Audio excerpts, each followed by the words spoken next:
ইরানে বিক্ষোভে সম্পৃক্ত থাকার অভিযোগে ২৬ বছর বয়সী এরফান সুলতানিকে গ্রেফতার করা হয়েছে।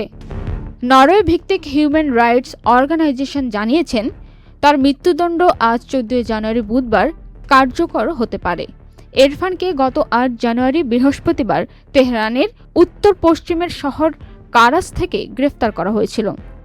এক সপ্তাহের কম সময়ের মধ্যে তার বিচার, দোষী সাব্যস্তকরণ ও মৃত্যুদণ্ডের সিদ্ধান্ত কার্যকর করা হয়েছে।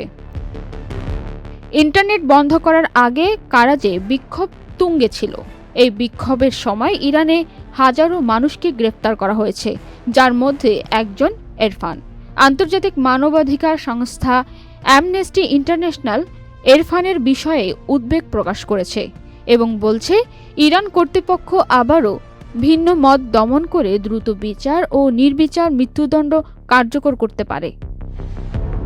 সংশ্লিষ্ট সূত্রের তথ্য বরাতে অ্যামনেস্টি ইন্টারন্যাশনাল বলছে, ১১ জানুয়ারি ইরানি কর্মকর্তারা এরফানের পরিবারকে মৃত্যুদণ্ডের সাজার বিষয়টি জানিয়েছেন।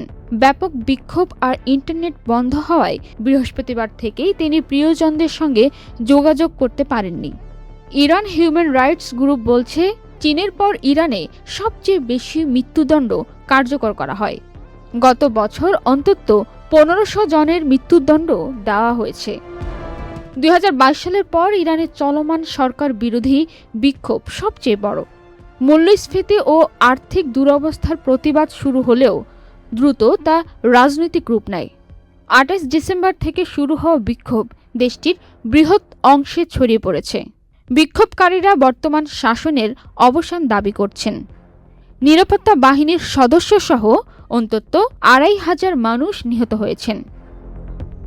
ইরান সরকার এই বিক্ষোভে অস্থিরতাকে উস্কে দেওয়ার জন্য যুক্তরাষ্ট্র ও ইসরায়েলকে দায়ী করছেন। পান্না আক্তার, চ্যানেল আই।